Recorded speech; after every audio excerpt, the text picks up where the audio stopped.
I'm Gauri Maheshwari, and I'm Hindu.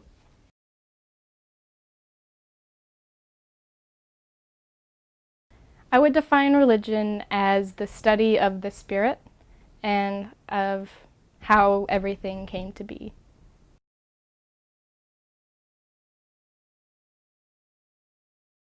Hinduism is a monotheistic religion. It believes in one God that is all-pervasive, both immanent and transcendent. We believe in karma, which is the universal law of cause and effect.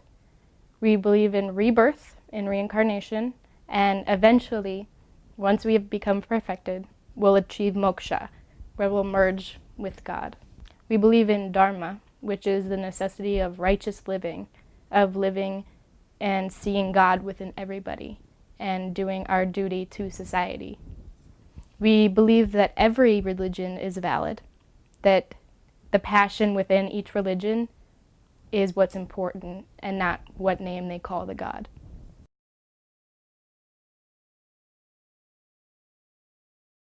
The soul is essentially one with Brahman already. We just don't know it yet. We have this veil of Maya, or illusion, which gives us the idea that we are separate from God. Once we have achieved enlightenment, then we will merge with God like a drop of water into the ocean. So we have a little spark of God within us, and that is called the Atman.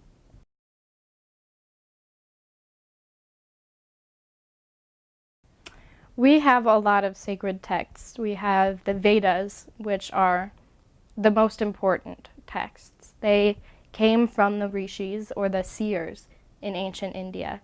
When they were meditating, they heard the voice of God, and they heard the voice of God, and they spread the word. And it finally became written down after thousands and thousands of years. We also have the epics like the Mahabharata, which has the Bhagavad Gita in it. And those capture the essence of what the Vedas are about and bring it to a level that everyone can understand.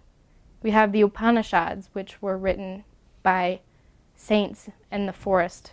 They would go alone and meditate and write down what they thought and what they felt. And those are deeply mystical and spiritual and require a lot of study. The Ramayana has Ram and Sita and Hanuman, who show us how to be good people. And it applies in every era. The stories are so universal that whenever we have a problem, we can just look to that text. It's huge, so it will touch on anything that we need to know. And it'll give us guidance on what we should do and how we should behave.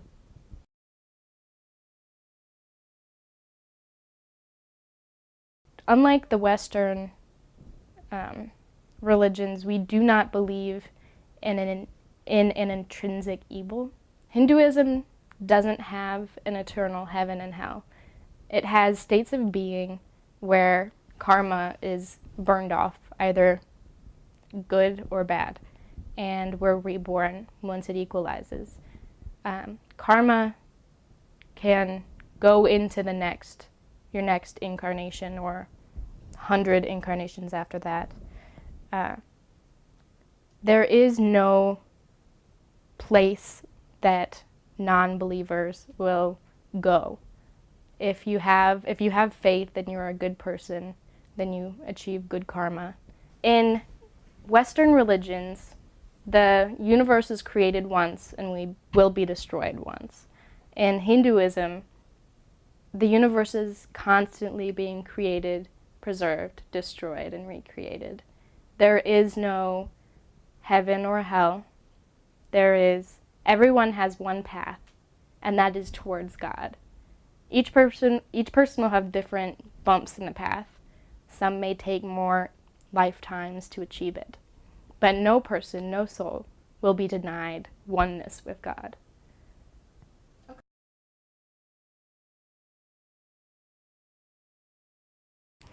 Hindus do not try to convert people into their faith usually.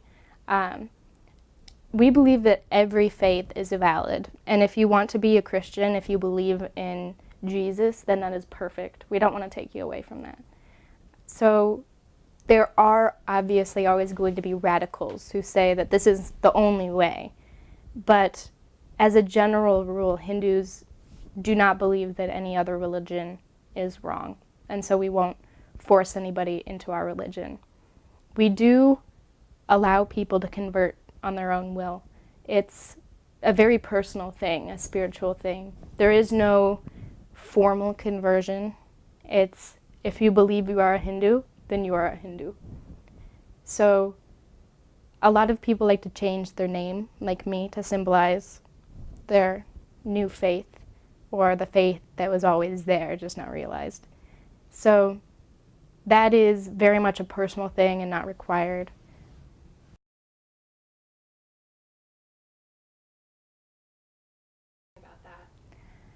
Well, I was raised Catholic, and I never really connected with it. So I was spiritual for a really long time. And I was reading about all of the different religions to see if I fit into any of them. And once I started reading about Hinduism, my mind just opened. I was like, wow, I believe this. This is amazing. I didn't think anybody else really believed what I believed. So I kept reading and reading and reading. And after about a year or two, I decided to go to temple. It was really scary because, I didn't know what to expect. But everyone there was so nice, and I've been going ever since. It's nice to have a place where you have a community that is so similar to you in such important ways, like what you believe in. Just to worship with people, it brings a new level to spirituality. There's one thing to do puja at home, but to do it with such passion around other people with such passion, there's nothing quite like it.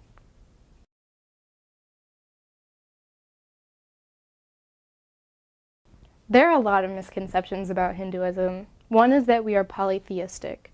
We do believe in one God that takes many different forms.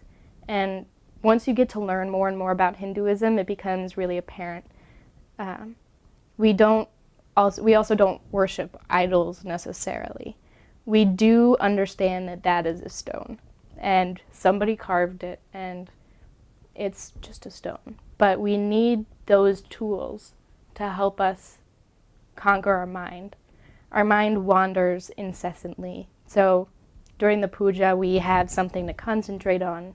We have something to shower our affection on. It's hard to develop this love within you for God when you have no place to really put it. You're just like, I love you.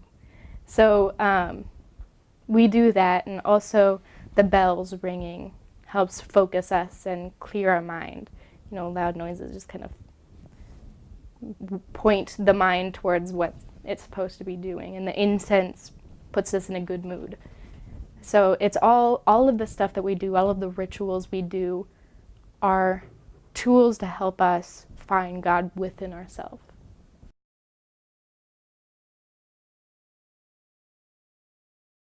It's all about oneness, all about being part of that supreme Brahman and realizing that both within yourself and within others. And by doing that, everything else will fall into place. If you see God within everything, you'll act right. You'll do the things that you need to do.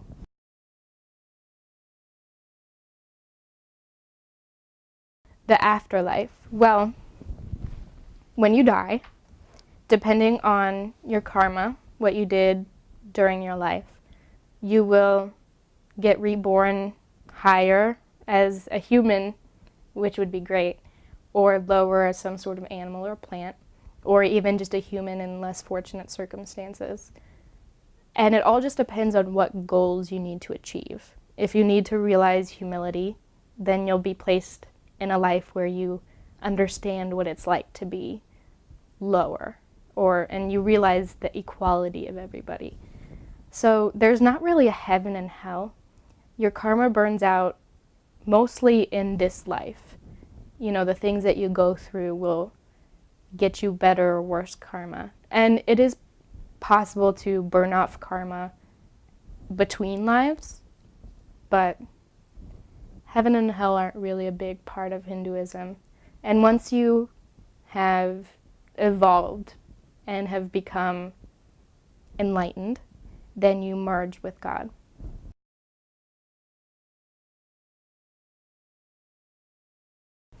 Well, Hinduism is very much a way of life rather than just a religion. It comes into every aspect of your being, what you think, how you feel, what you do. It's made me very humble when I realize that God is both within me and that rock and that piece of grass and that little bug. I am so thankful for everything, and it makes me a kinder, gentler person, since ahimsa, or nonviolence, is such an important part.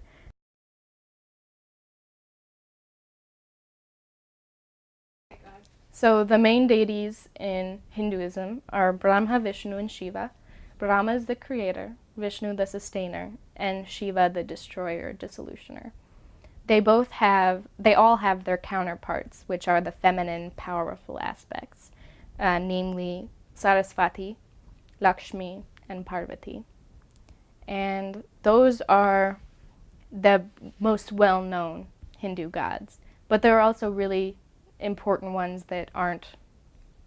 But there are also other ones that are important as well. Ganesha is extremely important in every Hindu's life, as he removes the obstacles for worship, for becoming a better person, for evolution. He's that connection that we have to God. Krishna and Rama and the other incarnations of Vishnu remind us what it is to be a good person. So it's not just anthropomorphic Vishnu out there somewhere. It's a concrete idea and an ideal that we can emulate in our lives. The planets are also really important in a lot of Hindus' lives, as they are believed to have a direct influence on our daily experiences. So worshiping the planets and the massive amounts of energy that they are is important.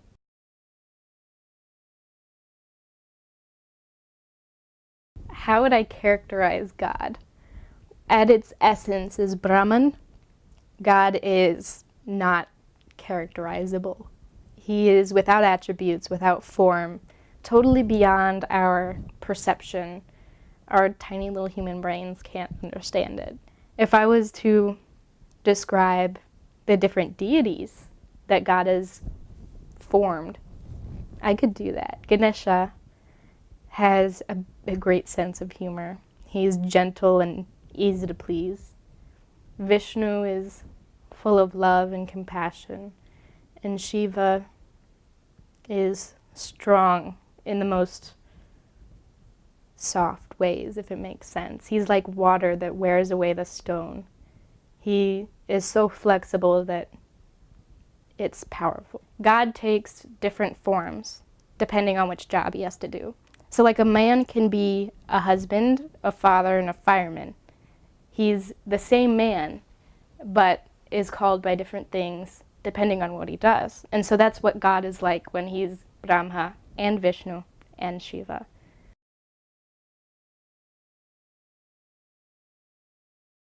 Why do I believe in God? I've never really given it thought about why. I feel it's kind of self-evident to me.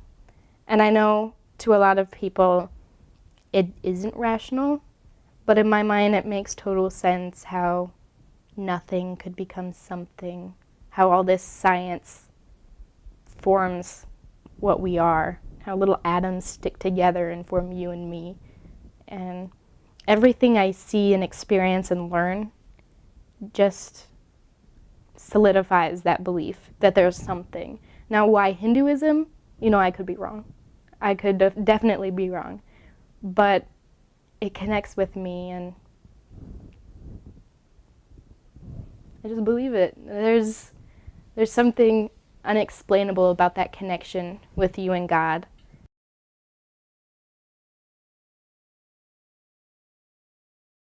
My religion is important to me because it is the essence of life. It is the essence of what I'm doing here and why I'm doing it.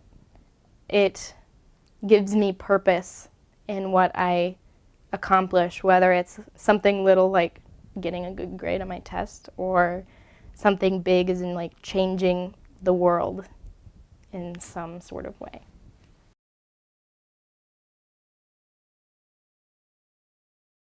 Hindus worship at the temple and at home in their little mandirs, their little puja rooms. Temple is a place where Hindus can come together and worship together. And it becomes more powerful when you have all of those people with all that love around you. It's almost contagious. And we treat God like a king at temple. We perform abhishekam, which is a bath of all the sweetest liquids we have. We give him our best food and our best flowers. We give him incense and chant his names, and that helps us to bring out that devotion that is within us, bring out that connection to God. And when there's other people there, the vibrations are just stronger and stronger. And at home, we can't go to temple every day. Some do, but religion and worship is important every day. And so we'll have something at home, whether it's simply just putting a flower on the Lord or saying, namaste, and keeping that within your mind all day. Or when you're cooking and you just repeat the name of God, that in itself is worship. Or, holding the door open for somebody who has their hands full, that's worship. When you keep, I see God in that person, I'm going to treat that person like a God. That is worship, and it's perfect.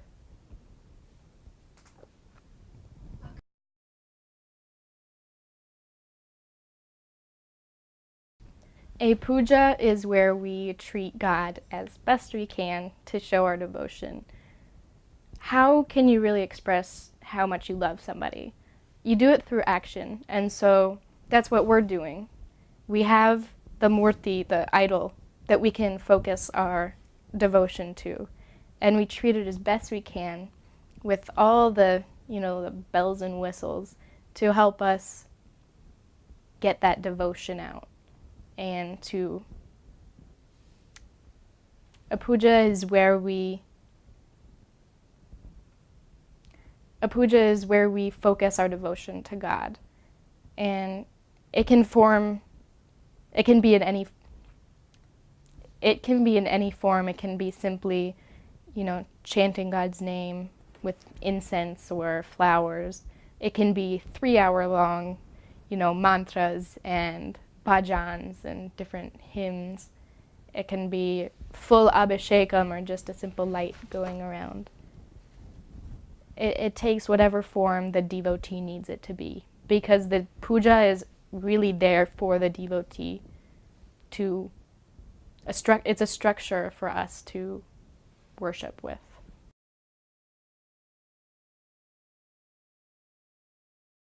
There is no structure of leadership in Hinduism.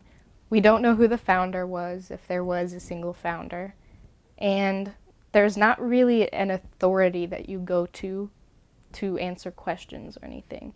Since there is no dogma of things that you need to believe, no one's really telling you what is right and what is wrong. So you take from the scriptures what you want to take, leave what you don't believe, and that's fine. And if you want to be a priest, you only have your authority to go on.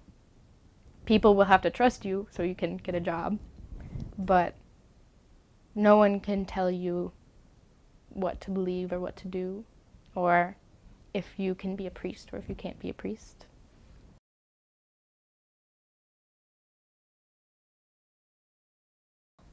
The role of the priest is to take care of the idols, the deities, and also to perform the pujas and the abhishekams. He or she chants the Vedas, different excerpts from the Vedas, the mantras and everything. They know what they're doing, and they know the mantras have vibrations, and so they bring with those mantras great vibrations into the area. And they also know, how to, they're pure inside. They've done practices that have made them more pure, and that makes them fit to do, all these different things.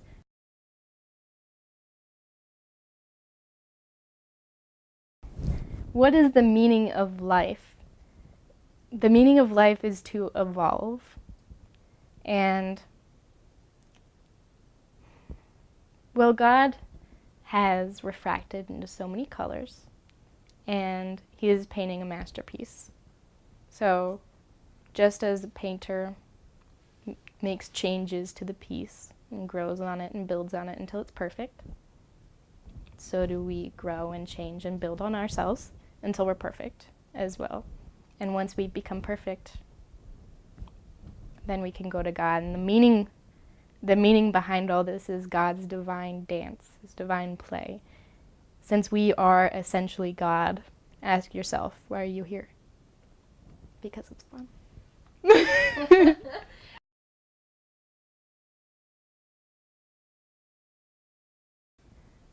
The only true thing is God. Oh man, what is truth?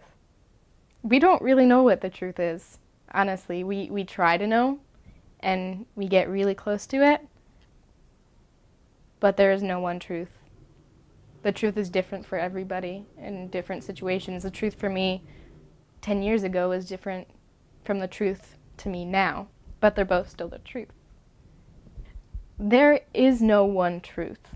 The truth is different for everybody, and it's constantly changing.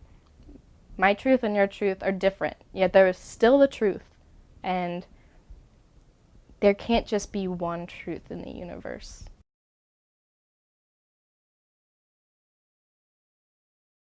There's one that comforts me. That's great. It's actually not a scripture, it's from a hymn, and it's Chandrasekhara Mashtraye Mama Kim Karishyati Vayamaha, which means, I take shelter in Shiva, so what can death do to me? And any time that I'm scared or lost or anything, I just remember that even death, that touches every single one of us thousands and thousands of times, can't even touch me. So why am I worried about any of this?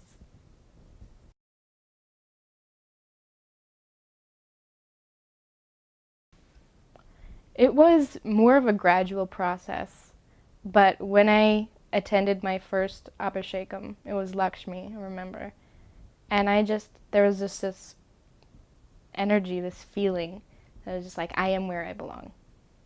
And it's not really explainable, and it had no trigger, really. But I just remember thinking, I'm at home.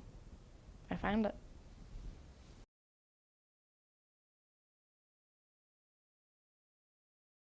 Ooh, this is a tough one. Kind of talks about this. Yeah. Men and women in Hinduism. In the religion itself, there is no difference. In the culture of Hinduism, there can be a difference, especially when you go back.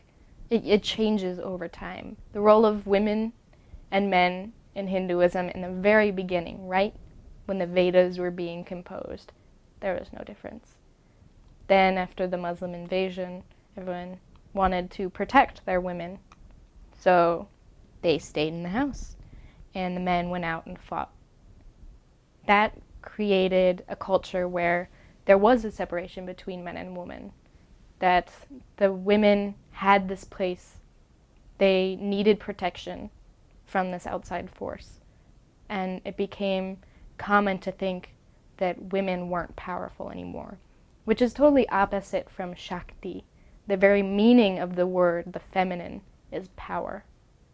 So when we think about men and women in Hinduism, there is a big divide between what is really their purpose, and their purpose is being human no matter what gender they are, and what people think from what their fathers and their fathers' fathers taught them. So now we're trying to get rid of this old view on gender and the roles of gender because it's outdated. We don't need it anymore. We've changed and we've grown. It might have had a purpose back when. Good job, by the way. They might have had a purpose back when, you know, there were things to protect their women from, but nowadays there's just no reason for it anymore. And almost every Hindu would agree that women and men are the same. Okay. There are always going to be radicals who, you know, take things and bend them and say women meant for here, women can't touch the idols, women can't read the books, women can't do this and that and this and that. But that has no foundation in the Vedas, in any of the scriptures. That has no basis.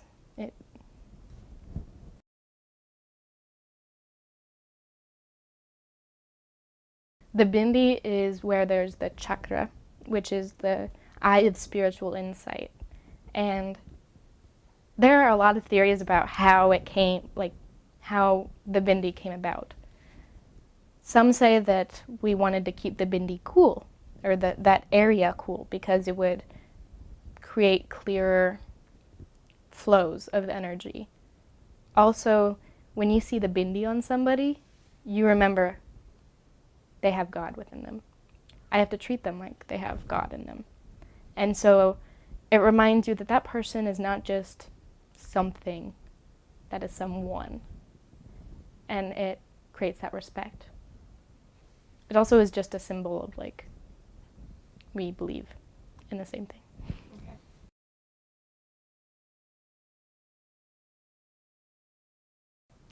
The end goal to Hinduism is moksha, liberation from life and death, and merging with God, which is the most delightful thing there could be.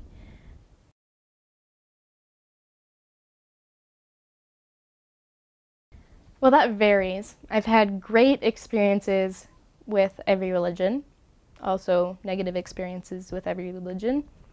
It doesn't really seem to matter which religion I'm talking to. It's if they're extremists or not. There are a lot of Christians that I know that don't really see a difference between us. That we're two people that have a religion, that believe in God, that spread peace and love. And so that's great. And there are other people who say, you're wrong, you're a pagan, you know, you're all these bad things. Satan has captured you into his claws. If Satan has claws. If Satan has claws. Good metaphor, though. Thanks. And so it really depends. I don't see any relationship between which religion I'm talking to, and I've had great experiences with a lot of people and bad experiences with some people. Okay.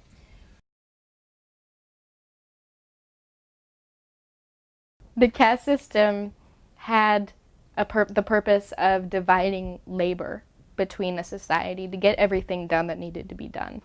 But also it wasn't really as rigid as we would think of it as. It's more, are you a warrior at heart? Are you, a strong person who wants to fight and protect? If so, then you're going to be a kshatriya. You're going to go and fight. But if he has a son, and that son is scrawny and brainy, you're not going to send him out into the field. You're going to make him a Brahmin so he can go and learn. So it was very much plastic. That's not the right word. It was very much fluid. It was very much fluid in the beginning, and it depended a lot upon your soul, what kind of spirit you had, and what your desire was. If you have a passion about something, you're going to do it a lot better than if you don't.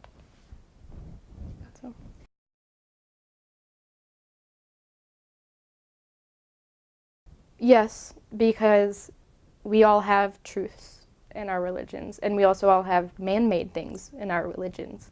So, you know, we interact with people of all religions every day. We need to know how to respect them, how to relate to them. And it's also just common courtesy, really. And religions in Hinduism,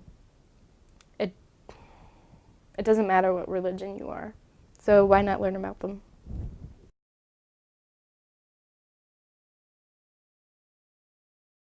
I think a big thing that I want people to take away from this is that Hinduism isn't what a lot of people think it is.